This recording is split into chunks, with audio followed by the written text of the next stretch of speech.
Ini adalah salah satu bentuk pengenalan dan pengembangan basis akademis siswa terhadap lingkungan. Ya, laboratorium alam. Para siswa dikenalkan dengan sejumlah tanaman botanikal mencakup bunga dan tanaman obat. Di sini para siswa dibekali dengan pengetahuan di seputar tanaman obat yang ada di Indonesia. Selain belajar menghargai alam, pengetahuan akan potensi flora dalam dunia kesehatan tentunya sangat membuka cakrawala wawasan. Baiklah, ini kita di lokasi Laboratorium Alam SMA Negeri 8. Pembuatan Laboratorium Alam ini adalah sebagai upaya pertama untuk mengintegrasikan antara pendidikan kurikuler secara langsung di lapangan aplikasinya. Kemudian yang kedua, mencoba untuk mendidik para siswa memiliki sebuah karakter peduli dan berbudaya lingkungan.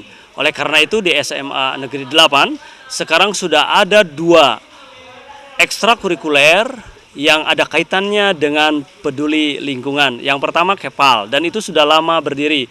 Kemudian ada satu lagi ekstrakurikuler yang baru dibuat sekarang yang bernama Ecological Youth Environmental Science yang disingkat dengan AIS. AIS itu adalah mata.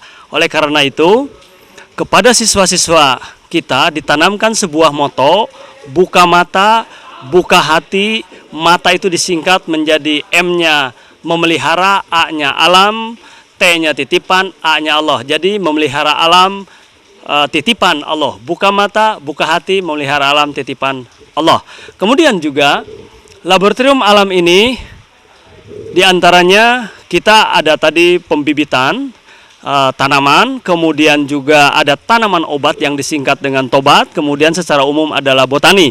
Semuanya di areal ini tadinya ini adalah ditutup oleh pagar dan ini tidak digunakan, tidak dimanfaatkan. Dan ini adalah gudang atau tumpukan sampah dan sekarang disulap menjadi laboratorium alam untuk pendidikan para siswa.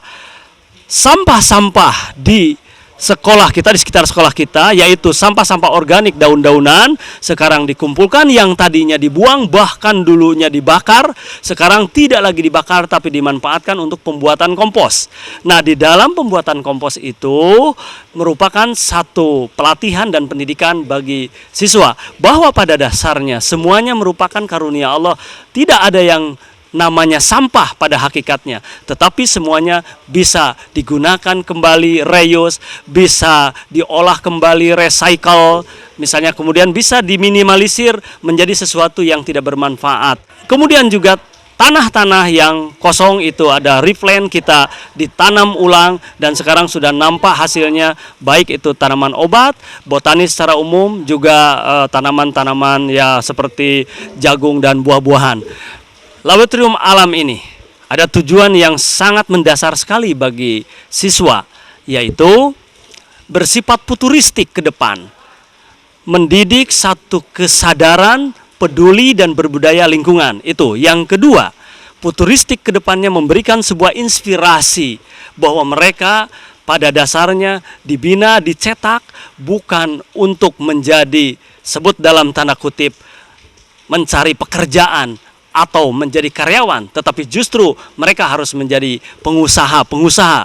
Salah satu contoh, mudah-mudahan dengan laboratorium alam ini akan terinspirasi kepada para siswa, di antaranya mereka akan menjadi pengusaha tanaman obat misalnya, kemudian mereka akan menjadi pengusaha pembuat ramuan misalnya, kemudian juga mereka akan menjadi pengusaha misalnya di bidang pabrikan ya. Nah, itulah salah satu tujuan utama diantaranya untuk memberikan satu inspirasi. Ini contoh tanaman obat yang kami tanam di area laboratorium alam ya. Ini contohnya ganyong. Manfaat dari atau khasiat dari ganyong ini adalah untuk penambah nafsu makan, kemudian pengobat diare. Kemudian ada gini penisilin. Ini getahnya nih berkhasiat untuk luka. Ini juga ada aloe vera atau lidah buaya. Khasiatnya banyak sekali. Contohnya penyubur rambut bisa juga. Ya kemudian kosmetik, kecantikan. Waktunya cukup lama, sekitar 4 bulan. Tanaman obat sekitar ada 100 ada. 100 mulai dari sana, dari gerbang. Di area laboratorium alam ini luasnya 0,5 hektar. Di sini adalah tempat pembibitan tanaman yang terdiri dari banyak tanaman. Bisa kita lihat ada bawang, cabai, terung, dan buncis. Juga ada tanaman kiji beling. Untuk media tanam kita memanfaatkan kompos yang kita olah sendiri. Kemudian polybagnya kita memanfaatkan bekas botol air mineral. Jadi ini pembuatan kompos. Pembuatan komposnya ini bahan-bahannya itu dari daun-daun sisa anorganik yang ada di SMA 8. Terus bioaktivatornya itu dari feses sapi, feses kotoran hewan gitu, terutama feses sapi. Kompos ini digunakan untuk tanaman-tanaman yang kita tanam di SMA 8. Untuk laboratorium ada beberapa tanaman obat, terus ada juga jagung, ada yang lain-lain juga bisa dilihat di sana.